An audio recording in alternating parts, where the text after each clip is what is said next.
Bonjour et bienvenue à cet épisode de la série Moi j'y crois. Je suis Gabrielle Robitaille et j'accueille aujourd'hui en studio Roland Scalier. Bonjour Roland. Bonjour Gabrielle. Merci d'être là aujourd'hui. Avec plaisir. Roland, on a souvent mentionné dans nos émissions le retour de Jésus.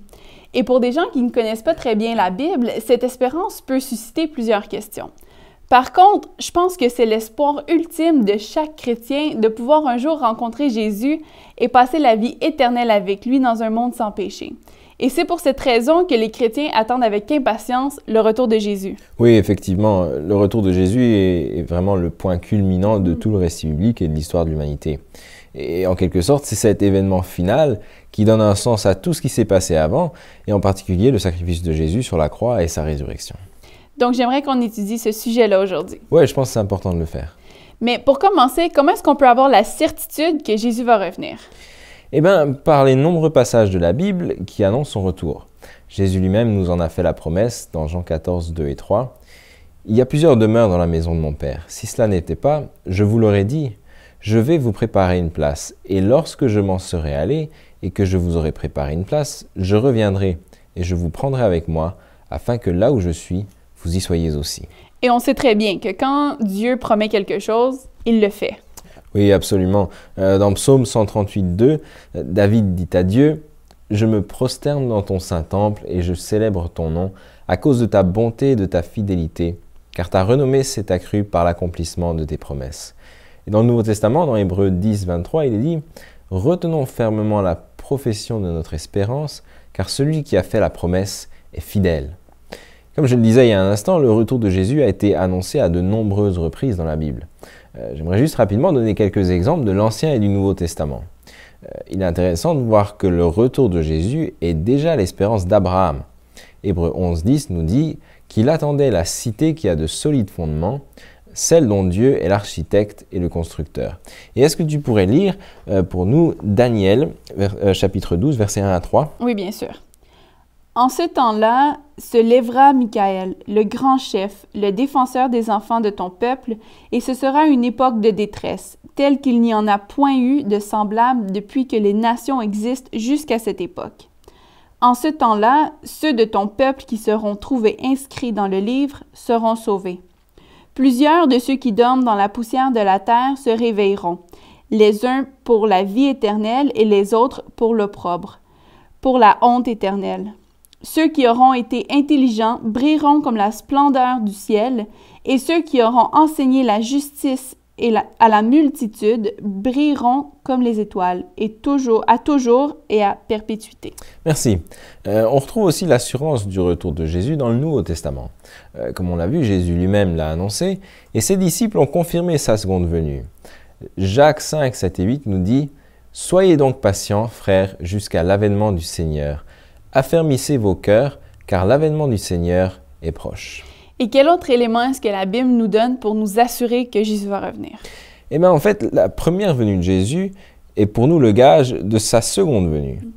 Si Jésus n'était pas venu une première fois pour remporter la victoire décisive sur le péché et sur Satan, on n'aurait aucune raison de croire qu'il reviendra à la fin des temps pour mettre un terme à la domination de Satan. Et il n'aurait en fait aucune raison de le faire. Mais puisque nous savons que Jésus a déjà remporté la victoire, nous savons aussi qu'il reviendra pour prendre les fidèles avec lui et restaurer toutes choses. C'est ce que nous suggère le texte d'Hébreux 9, 28, qui dit « Christ qui s'est offert une seule fois pour porter les péchés de beaucoup d'hommes, apparaîtra sans péché une seconde fois à ceux qui l'attendent pour leur salut. » Et finalement, on a parlé la dernière fois du ministère céleste de Jésus. Le fait de savoir que le Christ est à l'œuvre pour appliquer la rédemption accomplie à la croix est aussi un grand encouragement pour les chrétiens qui attendent son retour. Donc, on a plusieurs raisons, en fait, de croire en le retour de Jésus. Mais comment est-ce que ce sera le retour de Christ? Comment est-ce que ça va se passer? Eh bien, la Bible nous donne 7 caractéristiques du retour de Jésus. La première, c'est que son retour est littéral. Dans Acte 1, on nous raconte comment Jésus est monté au ciel. Versets 9 à 11, il est dit « Après avoir dit cela, il fut élevé pendant qu'ils regardaient, et une nuée le déroba à leurs yeux. Et comme ils avaient les regards fixés vers le ciel pendant qu'ils s'en allaient, voici 2 hommes vêtus de blanc leur apparurent et dirent « Hommes galiléens, pourquoi vous arrêtez-vous à regarder au ciel? Ce Jésus qui a été enlevé au ciel du milieu de vous viendra de la même manière que vous l'avez vu allant au ciel. » Donc, ça veut dire que tout comme Jésus est vraiment monté au ciel, littéralement, il reviendra de la même manière et son retour sera aussi bien réel. Ce ne sera pas simplement un retour spirituel ou dans les cœurs. Voilà, tout à fait. Ensuite, le retour de Jésus est aussi un retour visible pour le monde entier. Apocalypse 1, verset 7 nous dit « Voici, il vient avec les nuées, et tout œil le verra, même ceux qui l'ont percé. » Et dans Matthieu 24, Jésus décrit lui-même son retour. Est-ce que tu peux lire les versets 26 et 27, s'il te plaît? Oui. « Si donc on vous dit « Voici, il est dans le désert », n'y allez pas. « Voici, il est dans les chambres », ne le croyez pas. Car comme l'éclair part de l'Orient et se montre jusqu'en Occident, ainsi sera l'avènement du Fils de l'homme. On ne peut pas être plus clair. Le retour de Jésus sera visible pour le monde entier. Il n'est donc pas question ici de retour secret que seules quelques personnes remarqueront. Non, non, bien au contraire. Ensuite, le retour de Jésus est également audible. 1 Thessaloniciens 4, 16 nous dit « Car le Seigneur lui-même, un signal donné, à la voix d'un archange et au son de la trompette de Dieu, descendra du ciel. » Et le texte continue en disant « Qu'en réponse à cette trompette, les morts ressusciteront. » Donc, si le son de la trompette est assez fort pour réveiller les morts, je pense pas que ça va passer inaperçu. Non, effectivement, on ne va pas pouvoir passer à côté. Ensuite, le retour de Jésus est également un retour glorieux. Dans Matthieu 24, verset 30, Jésus dit « Alors le signe du Fils de l'homme paraîtra dans le ciel, toutes les tribus de la terre se lamenteront et elles verront le Fils de l'homme venant sur les nuées du ciel avec puissance et une grande gloire. » Ça va donc être un spectacle de son et de lumière impressionnant, un déploiement extraordinaire de la puissance et de la gloire de Dieu. Oui, absolument. Le retour de Jésus est aussi un retour cosmique. Apocalypse 1,7 nous dit que toutes les tribus de la terre se lamenteront à cause de lui. Et dans Luc 21-26, Jésus dit que les puissances des cieux seront ébranlées. Ça veut dire que tout le monde sur la terre sera au courant du retour de Jésus, mais que l'univers en sera aussi affecté. Oui, tout à fait. Mais bien que ce retour soit planétaire, il sera soudain et inattendu. Dans 1 Thessaloniciens 5, 2 et 3, l'apôtre Paul nous avertit en ces mots « Le jour du Seigneur viendra comme un voleur dans la nuit. Quand les hommes diront paix et sûreté, alors une ruine soudaine les surprendra, comme les douleurs de l'enfantement surprennent la femme enceinte, et ils n'échapperont point. » Certains ont utilisé ce texte pour dire que le retour du Christ se ferait en secret. Mais d'après les textes qu'on a lus avant, on voit bien que c'est pas possible. Donc, est-ce que tu peux nous expliquer ce texte? Oui, on comprend que le retour de Jésus va arriver dans une succession rapide d'événements et provoquer un effet de surprise. Jésus va revenir de façon soudaine et inattendue. Et je pense que l'illustration de Paul avec les douleurs de l'enfantement est très appropriée. Les parents qui attendent un enfant ont 9 mois pour s'y préparer.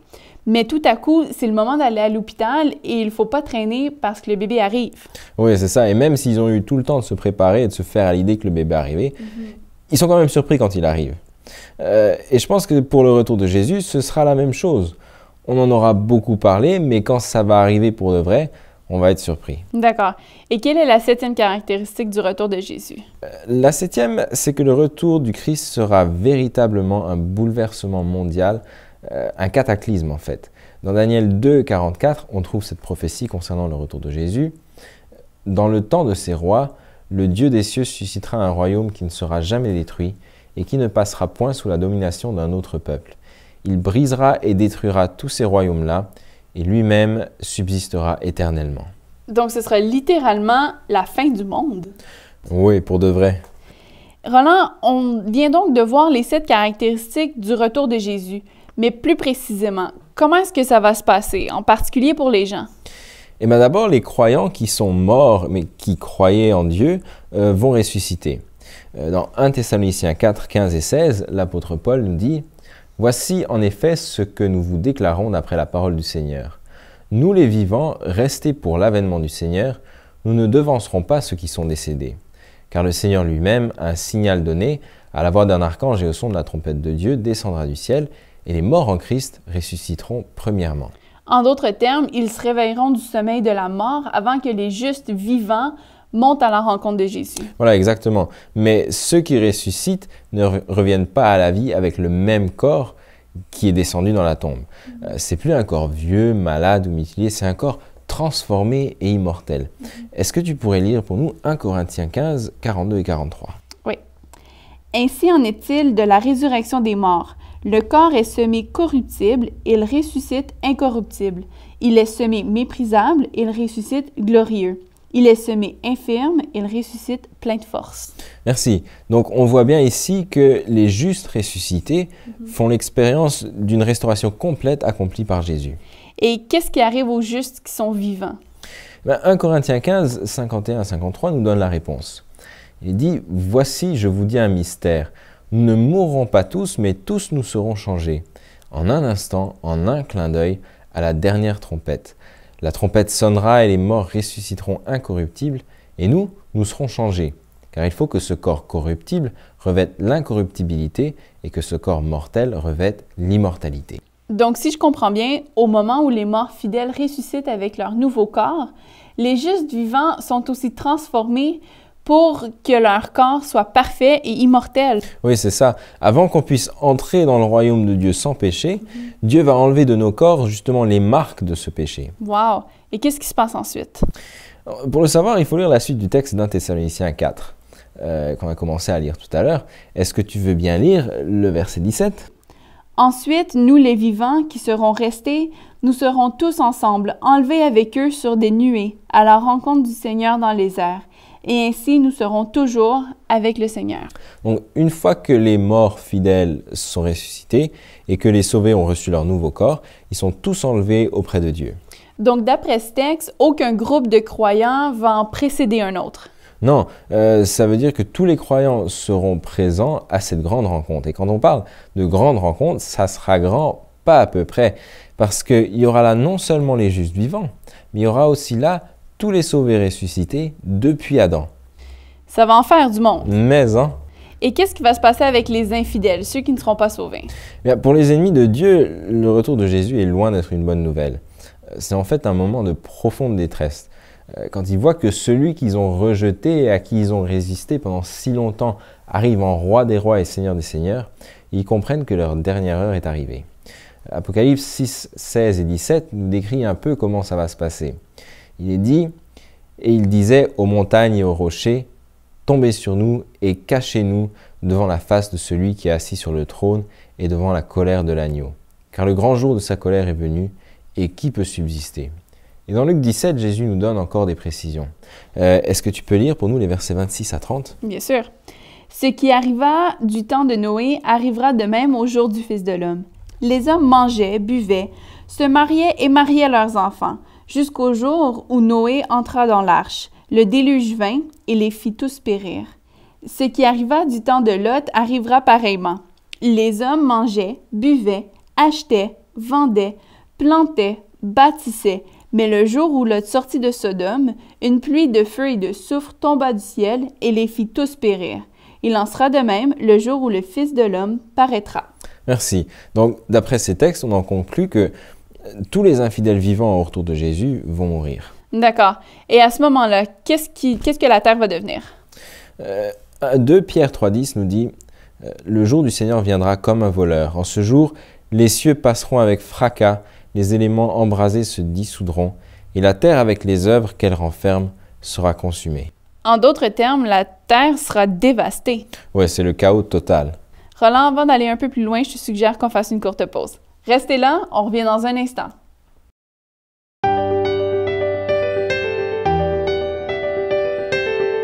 Mieux vivre, c'est des ressources pour une vie meilleure. Pour accéder à nos vidéos, nos émissions de radio et nos articles, visitez-nous au www.mieuxvivre.org. On est de retour et on continue notre discussion avec Roland sur le retour de Jésus. Avant la pause, on a vu comment va être le retour de Jésus et ce qui va arriver aux gens sur la terre à ce moment-là. J'aimerais maintenant qu'on étudie les raisons du retour de Jésus. Roland, pourquoi est-ce que Jésus doit revenir? Eh bien, en tout cas, pour 3 raisons. La première, c'est que Jésus revient pour rendre justice. Mais quand on pense au mot jugement, c'est pas rassurant. Ça fait même un peu peur. Oui, effectivement, mais pourtant, dans la Bible, le jugement est une bonne nouvelle. Dans le psaume 96, versets 10 à 13, on lit ces mots. « L'Éternel juge les peuples avec droiture, que les cieux se réjouissent et que la terre soit dans l'allégresse, que la mer retentisse avec tout ce qu'elle contient, que la campagne s'égaie avec tout ce qu'elle renferme, que tous les arbres des forêts poussent des cris de joie devant l'Éternel, car il vient pour juger la terre. Il jugera le monde avec justice et les peuples selon sa fidélité. Le jugement est donc un sujet de joie, car c'est d'abord la réhabilitation du juste. Si nous acceptons d'être sauvés par Jésus et que nous le laissons nous transformer, on n'a rien à craindre. Et d'ailleurs, je pense qu'au-dedans de nous, on en a tous assez des injustices de ce monde. On a hâte qu'elles prennent fin. Oui, absolument. C'est ce que Jésus va venir faire à son retour et chacun recevra un juste sort. Dans Matthieu 16, 27, Jésus dit « Car le Fils de l'homme doit venir dans la gloire de son Père avec ses anges, et alors il rendra à chacun selon ses œuvres. » Et dans Apocalypse 22, 12, on lit cette promesse « Voici, je viens bientôt, et ma rétribution est avec moi, pour rendre à chacun selon son œuvre. » Le retour de Jésus, c'est donc l'espoir que la justice sera enfin rendue. Oui, enfin. Ensuite, Jésus revient pour donner la vie éternelle à ceux qui sont fidèles. Et j'aimerais qu'on lise rapidement 3 textes qui nous le confirment. Hébreux 9, 28 nous dit « De même, Christ, qui s'est offert une seule fois pour porter les péchés de beaucoup d'hommes, apparaîtra sans péché une seconde fois à ceux qui l'attendent pour leur salut. » Est-ce que tu veux lire le suivant? C'est 2 Timothée 4, 8. « Désormais, la couronne de justice m'est réservée. Le Seigneur, le juste juge, me la donnera dans ce jour-là. Et non seulement à moi, mais encore à tous ceux qui auront aimé son avènement. » Merci. Et finalement, 1 Jean 2, 25 nous dit « Et la promesse qu'il nous a faite, c'est la vie éternelle. » Et en ce sens, comme on l'a dit au début, le retour de Jésus est l'espoir ultime du chrétien. Parce que même si on peut trouver de bonnes raisons de vivre selon la parole de Dieu, ça n'aura pas vraiment de sens s'il n'y a pas de vie éternelle en bout de ligne. Oui, en effet, si le sort des justes et des injustes est le même, à quoi ça sert d'être chrétien? Effectivement. Et quelle est maintenant la 3e raison du retour de Jésus? Jésus va revenir pour achever le plan du salut. Acte 3, 21 parle du temps du rétablissement de toutes choses. Et c'est ce que l'Apocalypse nous confirme au chapitre 21 et au verset 1 à 5. Il est dit « Puis je vis un nouveau ciel et une nouvelle terre, car le premier ciel et la première terre avaient disparu, et la mer n'était plus. J'entendis du trône une forte voix qui disait « Voici le tabernacle de Dieu avec les hommes. Il habitera avec eux, ils seront son peuple, et Dieu lui-même sera avec eux. Il essuiera toute larme de leurs yeux, et la mort ne sera plus. Il n'y aura plus ni deuil, ni cri, ni douleur, car les premières choses ont disparu. Et celui qui était assis sur le trône dit « Voici, je fais toutes choses nouvelles. » Alors tout sera restauré à l'état d'origine, sans péché. Voilà, absolument. Roland, maintenant la question que je me pose, et je pense pas d'être la seule à me poser cette question-là, est-ce qu'on peut savoir quand est-ce que Jésus va revenir? C'est une très bonne question et oui, c'est vrai, il y en a beaucoup qui se la sont posées. Beaucoup ont même essayé de fixer des dates pour le retour de Jésus et la fin du monde. Mais dans Matthieu 24, Jésus parle de son retour et il dit au verset 36 « Pour ce qui est du jour et de l'heure, personne ne le sait, ni les anges des cieux, ni le Fils, mais le Père seul. » Donc, on ne peut pas savoir à quel moment exactement Jésus va revenir. Mais est-ce que la Bible nous donne quand même quelques indices? Oui, bien sûr. Elle nous en donne beaucoup même.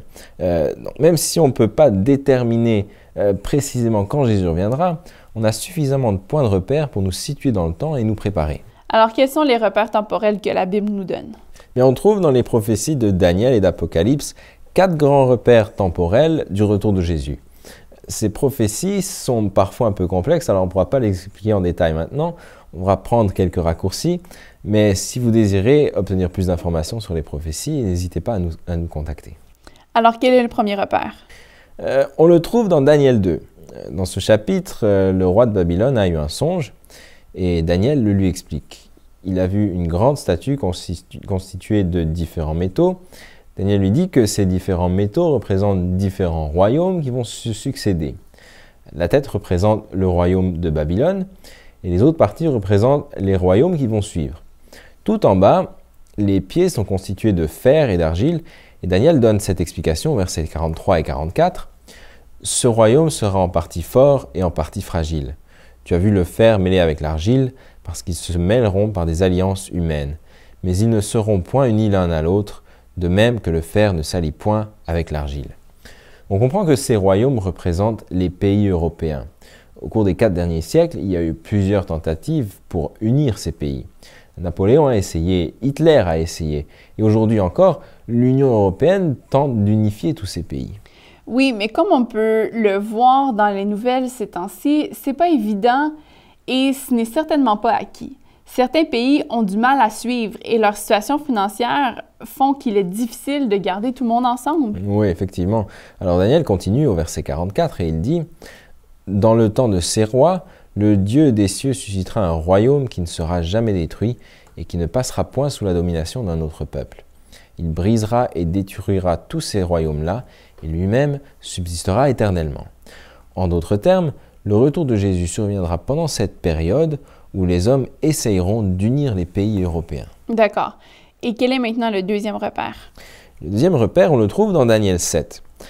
Ici, le prophète Daniel est en vision. Il voit des animaux bizarres qui représentent des royaumes. Certains ont des cornes. Au verset 24 et 25, il est dit « Les 10 cornes, ce sont 10 rois qui s'élèveront de ce royaume. Un autre s'élèvera après eux. Il sera différent des premiers. Il abaissera 3 rois. Il prononcera des paroles contre le Très-Haut. Il opprimera les saints du Très-Haut. Il espérera changer les temps et la loi. Et les saints seront livrés entre ses mains pendant un temps, des temps et la moitié d'un temps. » Cette période d'un temps, des temps et la moitié d'un temps, on l'avait déjà rencontrée dans une autre émission. Grâce à d'autres textes, on sait qu'elle représente une période de 1260 ans qui commence en 538 et qui se termine en 1798. Et on lit dans ce texte que c'est une période d'oppression ou de persécution de ceux qui sont fidèles à Dieu. Le texte continue et au verset 26 et 27, il est dit « Puis viendra le jugement et on lui ôtera sa domination qui sera détruite et anéantie pour jamais. Le règne, la domination et la grandeur de tous les royaumes qui sont sous les cieux seront donnés au peuple des saints du Très-Haut. Son règne est un règne éternel et tous les dominateurs le serviront et lui obéiront. » Donc, si je comprends bien, ce texte nous dit que Jésus reviendra après cette période de persécution des fidèles qui se termine en 1798. Voilà, exactement. Maintenant, quel est le troisième repère? Eh bien, il est en fait dans le même verset qu'on vient de lire. Le verset 26 disait « Puis viendra le jugement, et on lui ôtera sa domination qui sera détruite et anéantie pour jamais. » On sait donc aussi que le retour de Jésus aura lieu après le jugement. D'accord. Et quel est le dernier repère temporel? Dans Apocalypse 16, Jean voit 7 plaies qui sont déversées sur la terre. Et au verset 17, il est dit « Le 7e versera sa coupe dans l'air, et il sortit du temple, du trône, une voix forte qui disait « C'en est fait ». Quand on est un peu familier avec le langage biblique, on sait que le trône qui se trouve dans le temple représente le jugement. Et cette voix qui annonce « C'en est fait » proclame que le jugement est terminé. Les jeux sont faits. Et à ce moment-là, Jésus peut revenir. Donc, en raccourci, Jésus reviendra après les 7 plaies qu'annonce Apocalypse 16. Voilà, tout à fait. Et quelles sont ces 7 plaies? Est-ce que tu pourrais nous les expliquer un peu? Oui, on n'a malheureusement pas le temps de les étudier en détail. Apocalypse 16 est un chapitre très riche et très important. On pourrait probablement y passer une émission entière. Mais la première, on la comprend comme étant des maladies qui atteignent les infidèles. La deuxième désigne probablement une contamination excessive de la mer qui entraîne la mort de nombreuses créatures. La troisième semble indiquer une contamination excessive de l'eau douce. La quatrième concerne le soleil qui va devenir dangereux pour les humains, qui va les brûler par une grande chaleur. La cinquième indique que des ténèbres vont s'abattre sur le royaume de la bête. Entendons par là les institutions que Satan utilise dans le monde pour persécuter les fidèles et attaquer l'œuvre de Dieu. La sixième concerne apparemment une bataille d'ordre spirituel dans laquelle des démons vont faire des prodiges. En gros, on le comprend comme étant un essor du spiritisme. Et la septième semble indiquer un tremblement de terre d'une extrême puissance. Donc, si j'ai bien compris, ces 7 coupes ou plaies constituent toutes des signes importants. Et quand on les voit arriver, on sait que le retour de Jésus est proche. Voilà, tout à fait. Et quand on regarde autour de nous et qu'on s'informe un peu des actualités, on n'a pas trop de mal à se les imaginer et on commence déjà à en entrevoir certaines d'entre elles.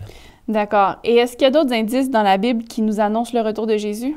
Oui, la Bible nous donne encore d'autres panneaux indicateurs, en quelque sorte, qui nous indiquent que Jésus revient bientôt et qui nous rappellent qu'on doit se préparer. Et ces signes se répartissent en 3 grandes catégories. La première, ce sont les signes dans la société. La Bible nous dit qu'à la fin, il y aura des guerres. Dans Matthieu 24, 6 et 7, Jésus dit « Vous entendrez parler de guerre et de bruit de guerre, Gardez-vous d'être troublés, car il faut que ces choses arrivent, mais ce ne sera pas encore la fin. Une nation s'élèvera contre une nation, et un royaume contre un royaume. Mais des guerres, il y en a toujours eu. Oui, c'est vrai, mais pas dans les proportions d'aujourd'hui. Et la nature des conflits dépasse aussi ce qui était connu jusque-là. Avec 2 guerres mondiales, le XXe siècle a été parmi l'un des plus meurtriers de l'histoire. D'ailleurs, ça va être un peu la même chose avec les autres signes qu'on va voir. C'est des choses qui se passent depuis toujours, mais qui prennent des proportions hors du commun à la fin des temps. D'accord. Donc Jésus nous dit que ces guerres doivent arriver, mais que d'autres choses doivent arriver aussi avant la fin. Alors, quels autres signes doivent apparaître dans la société? À la fin, il y aura un faux sentiment de sécurité.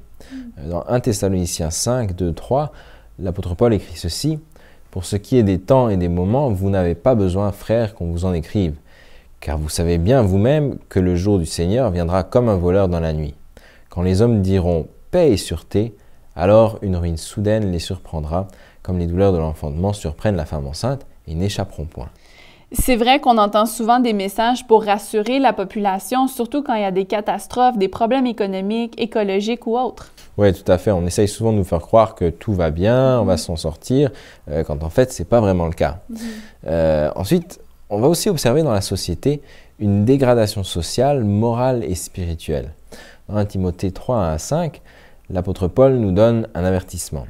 Est-ce que tu peux le lire? Oui.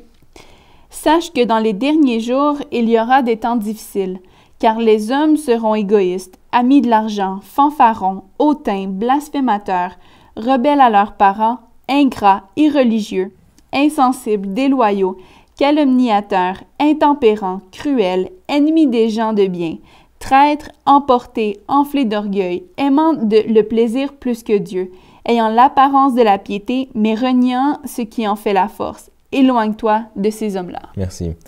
Gabriel, tu es professeur au secondaire. Est-ce que ce texte reflète un peu la réalité que tu vois tous les jours? Est-ce qu'on peut honnêtement dire que c'est un peu ce qu'on vit dans notre société aujourd'hui? De manière générale, oui. Puis il faut être aveugle pour ne pas le voir. Oui, je pense aussi. Et dans Luc 18, 8, Jésus pose cette question. « Mais quand le Fils de l'homme viendra, trouvera-t-il la foi sur la terre ?» La question reste sans réponse, ce qui sous-entend que la foi va devenir en quelque sorte une denrée rare. D'accord. Et quels autres panneaux indicateurs nous donne la Bible pour annoncer le retour de Jésus?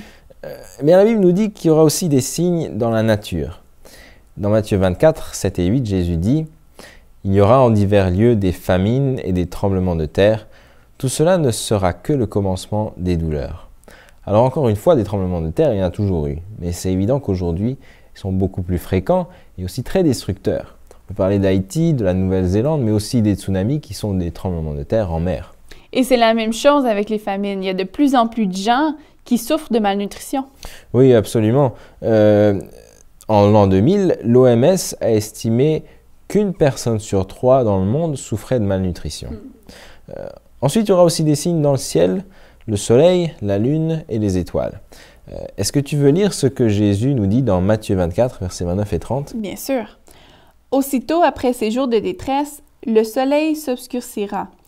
La lune ne donnera plus sa lumière, les étoiles tomberont du ciel et les puissances des cieux seront ébranlées. Alors le signe du Fils de l'homme paraîtra dans le ciel. Merci. On trouve d'ailleurs un passage similaire dans Apocalypse 6, 12. Mais ça, c'est plutôt inattendu. Ça arrive pas tous les jours. Est-ce que ça s'est déjà produit? Oui, le 19 mai 1780, une obscurité extraordinaire a recouvert le nord-est du continent nord-américain. Les témoignages de l'époque rapportent que vers 11 h du matin, l'obscurité est venue. Les oiseaux se sont tus, les poules sont rentrées dans leur poulailler. Il faisait tellement sombre que les gens n'arrivaient même pas à lire un seul mot à l'air libre à l'extérieur. L'obscurité a persisté jusqu'au milieu de la nuit suivante. Et quand la lune s'est levée, elle était rouge comme du sang. Et si je ne me trompe pas, cet événement est arrivé presque à la fin de la période de persécution des 1260 ans dont on a parlé tout à l'heure et qui s'est achevée en 1798. Donc Dieu voulait visiblement attirer l'attention du monde sur ce point de repère important qui annonce aussi le retour de Jésus. Oui, tout à fait. Et que dire maintenant des étoiles qui tombent? Eh bien, cette prophétie s'est accomplie le 13 novembre 1833 avec la plus grande pluie de météorites dont on se souvienne. Ce phénomène a pu être observé dans la plupart des endroits de l'Amérique du Nord. Les témoins de l'époque ont rapporté que le ciel était rempli d'étoiles qui tombaient. Il a été estimé qu'un simple observateur aurait pu voir jusqu'à 60 000 météorites à l'heure. Et encore une fois, cet événement n'est pas un hasard, puisqu'il est survenu seulement quelques années avant 1844. Et comme on l'a vu, 1844 est le moment où le jugement a commencé dans le ciel. Oui, c'est une très bonne observation. C'est donc évident que Dieu voulait attirer l'attention du monde sur ce qui était sur le point de se passer dans le ciel, c'est-à-dire l'ouverture du jugement, ce qui préparait aussi le retour de Jésus. D'accord. Et est-ce que la Bible nous donne d'autres signes du retour de Jésus? Oui, la Bible nous donne aussi des signes dans le monde religieux. Par exemple, la Bible nous dit qu'avant le retour de Jésus, il y aura un réveil religieux. Est-ce que tu pourrais lire Daniel 12, verset 4? Oui, avec plaisir. « Toi, Daniel, tiens secrètes ces paroles et scelle le livre jusqu'au temps de la fin. Plusieurs alors le liront et la connaissance augmentera. » Merci. On est donc ici à la fin du livre de Daniel. Et le texte nous dit qu'à la fin des temps, ces prophéties seront découvertes et comprises. C'est ce qui s'est passé au début des années 1800. Plusieurs se sont remis à étudier les prophéties et à proclamer le proche retour de Jésus, ce qui a suscité un grand réveil. Mais malgré cela, la Bible nous dit aussi que l'enseignement biblique sera rejeté, qu'il sera un objet de moquerie. Est-ce que tu pourrais lire 2 Pierre 3, 3 à 7? Sachez avant tout que dans les derniers jours, il viendra des moqueurs avec leurs railleries et marchant selon leur propre convoitise. Ils disent « Où est la promesse de son avènement? Car depuis que les pères sont morts, tout demeure comme dès le commencement de la création. Ils veulent ignorer, en effet, que les cieux existèrent autrefois par la parole de Dieu, ainsi qu'une terre tirée de l'eau est formée au moyen de l'eau, et que par ces choses, le monde d'alors périt, submergé par l'eau. Mais par la même parole, les cieux et la terre d'à présent sont gardés et réservés pour le feu, pour le jour du jugement et de la ruine des hommes impies. » Ça, on le voit déjà arriver de nos jours. Et même dans le monde chrétien, on trouve des gens qui attaquent l'enseignement de la création par Dieu en 7 jours littéraux et qui rejettent le récit du déluge. Ensuite, Jésus nous avertit qu'il y aura des faux Christ et des faux prophètes. Dans Marc 13, 22, il dit « Car il s'élèvera de faux Christ et de faux prophètes, ils feront des prodiges et des miracles pour séduire les élus, s'il était possible. » Et là aussi, on a des exemples aujourd'hui. Régulièrement, des gens prédisent la fin du monde ou d'autres événements. Il y en a même qui prétendent être Jésus. Oui, absolument. Mais malgré cela, la fin des temps sera une période où le message de l'Évangile sera prêché avec une grande intensité. Dans Matthieu 24, 14, Jésus dit « Cette bonne nouvelle du royaume sera prêchée dans le monde entier pour servir de témoignage à toutes les nations. Alors viendra la fin. » Donc la prédication de l'Évangile ira même à des contrées qui ne l'ont jamais reçu. Absolument. Tout le monde aura l'occasion d'entendre parler de Jésus. Mais ce message ne sera pas bienvenu de tous, et ceux qui seront fidèles à Dieu seront haïs. Dans Matthieu 24, 9, Jésus nous dit « Alors on vous livrera au tourment, et l'on vous fera mourir, et vous serez haïs de toutes les nations à cause de mon nom. » Ensuite, il y aura 2 autres signes qu'on n'a pas le temps d'expliquer en détail parce qu'ils sont le résultat d'une étude approfondie des prophéties, mais qu'il me semble important de mentionner ici. Dans la prophétie biblique et dans Apocalypse 13 en particulier, il est question d'une bête qui reçoit du dragon, c'est-à-dire le diable, une grande autorité. Cette bête règne pendant 1260 ans jusqu'en 1798. Elle reçoit alors une terrible blessure. Mais cette blessure guérit et la bête retrouve son autorité et l'admiration du monde. D'après les indications des prophéties, on comprend que cette bête représente la papauté qui a subi une terrible blessure quand le pape a été fait prisonnier en 1798. On comprend aussi qu'à la fin des temps, la papauté regagnera de la puissance. Ce qu'on peut également constater aujourd'hui. Oui, absolument. Et finalement, dans Apocalypse 13, 12 et 15, il est dit « Elle exerçait toute l'autorité de la première bête en sa présence. Elle obligeait la terre et ses habitants à adorer la première bête dont la blessure mortelle avait été guérie. Il lui fut donné d'animer l'image de la bête, afin que l'image de la bête parle et qu'elle fasse que tous ceux qui n'adoreraient pas l'image de la bête soient tués. » On comprend donc qu'il y aura à la fin des temps un déclin de la liberté religieuse. Il est question ici d'imposer un culte contraire à la volonté de Dieu et de mettre à mort ceux qui désirent rester fidèles à Dieu. D'après Apocalypse 14, ces fidèles sont ceux qui ont le sceau de Dieu parce qu'ils gardent ses commandements, qu'ils ont la foi de Jésus. Or, la bête veut contrefaire cela. Alors, elle donne à ceux qui lui appartiennent sa marque à elle, c'est-à-dire ses commandements à elle. Comme il s'agit ici d'une question d'adoration, on en déduit que le sceau de Dieu désigne en particulier l'observation du sabbat et la marque de la bête, l'observation du dimanche. Donc, si je comprends bien, il y aura à la fin des temps une puissance qui essaiera d'imposer l'observation du dimanche au lieu du sabbat sous peine de mort? Oui, c'est ce que la prophétie indique, et c'est aussi un signe qui annoncera le retour de Jésus. C'est malheureusement un aspect plus sombre de ce sujet qui est réjouissant, donc le retour de Jésus. Mais notre temps s'est écoulé. Et je voudrais te demander, pour qu'on ne termine pas cette émission sur une note négative, est-ce que tu pourrais un peu nous encourager? Oui, absolument. J'aimerais simplement reprendre les paroles de l'apôtre Paul dans Hébreux 10, 35 à 37, où il dit « N'abandonnez donc pas votre assurance à laquelle est attachée une grande rémunération, car vous avez besoin de persévérance, afin qu'après avoir accompli la volonté de Dieu, vous obteniez ce qui vous est promis. Encore un peu de temps, celui qui doit venir viendra et il ne tardera pas. Alors gardons confiance dans la promesse et soyons prêts. » Roland, merci d'avoir été avec nous aujourd'hui. Avec plaisir. Chers amis, la seconde venue de Jésus est la merveilleuse espérance de l'Église. C'est le point culminant de l'Évangile.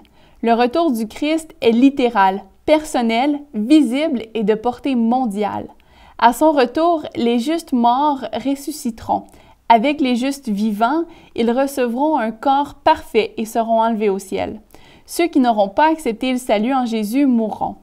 Les prophéties et les signes qui nous sont donnés dans la Bible sont presque tous accomplis. Alors même si nous ne connaissons ni le jour ni l'heure du retour de Jésus, nous savons qu'il est très proche. Et pour cette raison, la Bible nous appelle à être prêts à tout moment. C'est ce que la Bible me dit. Et moi, j'y crois.